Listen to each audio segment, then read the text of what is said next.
सुधीजन, भारतीय आर्ष मनीषा को विश्व पटल पर प्रतिष्ठित करने वाले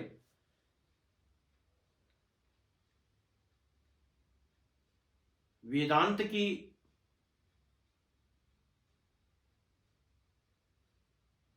अद्वैत विधि में विचरण करने वाले श्री आदिगुरु शंकर ने जिस सौंदर्य लहरी के स्तोत्र का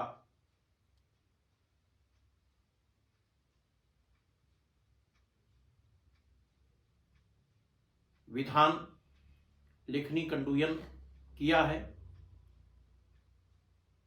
वह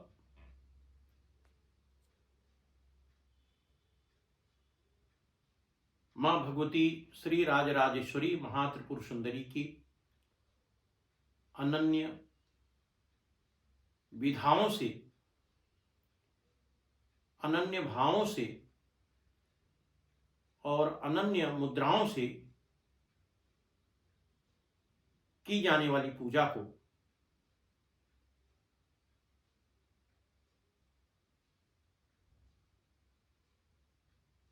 निरूपित करता है। भगवती महात्रिपुर सुंदरी परम ज्ञानी उपासक की विविध चेष्टाओं को जप, मुद्रा, प्रदक्षिणा, आहुति, प्राणायाम, आत्मसमर्पण, माल्यार्पण, प्रणाम आदि भावों के साथ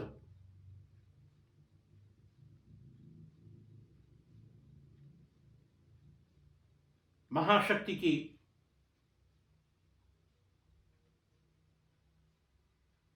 होने वाली मानस पूजा को इस श्लोक में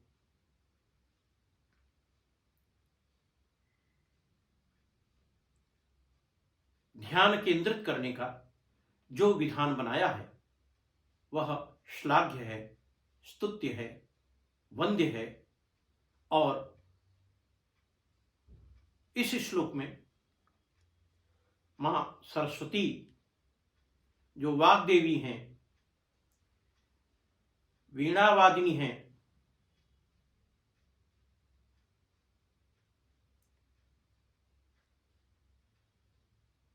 वर्ण अर्थ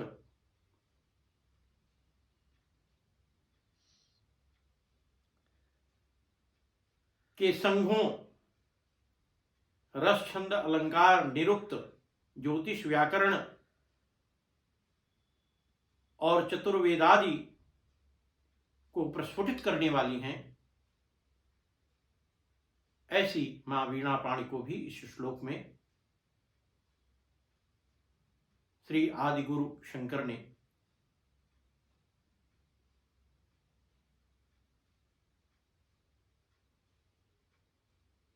स्मरण करते हुए मां भगवती की शक्ति को, श्री राजराजेश्वरी की शक्ति को प्रस्तुत करने का बहुत ही सुघर प्रयास किया है। श्लोक कुछ इस प्रकार है। भाइयों एवं बहनों, सौंदर्य लहरी का 64वां श्लोक कुछ इस प्रकार है। अविश्रांतं पत्युर्गुणगणकथामृडन परा जपा पुष्पच्छाया जननी तव जिह्वा विजयते यदग्रासीनाया स्फटिकदृशदच्छत् स्टार्ट। स्फटिकदृशदच्छच्छविमयी सरस्वत्या मूर्तिः परिणमति माणिक्यवपुषा। सुधीजन, इस श्लोक का जो शाब्दिक भावार्थ है वह यह है कि हे जनन, मां भगवती पार्वती निरंतर पति अर्थात शिव के गुणों की कथा के पुनरावर्तन में आप तत्पर रहती हो और अड़हुल के फूल अर्थात जपा के फूल के समान रक्तवर्णा आपकी जिह्वा विजयिनी हो, क्योंकि जिह्वा के अग्रभाग में यह किंवदंती है कि जिह्वा के अग्रभाग में मां सरस्वती विराजित होती हैं। अतः भगवान शिव इस श्लोक में यह कहना चाहते हैं कि हे पार्वती, पति शिव के गुणानुवाद में आप निरंतर सन्नद्ध रहती हो। उस समय अड़हुल अर्थात जपा के पुष्प के समान रक्तवर्णा जो आपकी जिह्वा हो जाती है वह विजयिनी हो, क्योंकि उसके अग्रभाग में बैठी हुई स्वच्छ स्फटिक मणि के समान श्वेत वर्णा सरस्वती की सुंदर मूर्ति माणिक्य के समान लाल रंग वाले शरीर के रूप में परिवर्तित हो जाती है। अत्यंत ही ललिता ललाम भूत मां भगवती के रक्तावर्ण जिह्वा, जिसके अग्रभाग में दंत पंक्तियां शोभायमान हैं, के सौंदर्य का निरूपण श्री आदिगुरु शंकर इस श्लोक में करते हैं। सज्जनों, इस श्लोक से जिस श्री यंत्र की निष्पत्ति होती है, तांत्रिकों से विमर्श करने के बाद जो यत्किंचित सूक्ष्म ज्ञानार्जन में कर पाया हूं, उसके आधार पर मैं यह अवगत कराना चाहता हूं कि यह श्री यंत्र खटकोणिक होता है, अर्थात एक त्रिभुज होता है और उसको मध्य भाग से काटता हुआ दूसरा त्रिभुज नीचे बनता है, अर्थात एक त्रिभुज ऊर्ध्वाकार होता है और दूसरा त्रिभुज मध्य भाग से काटते हुए अधोभाग की ओर आता है। और इस श्रीयंत्र से किनारे किनारे 6 कोण बनते हैं, 6 त्रिभुज बनते हैं। उन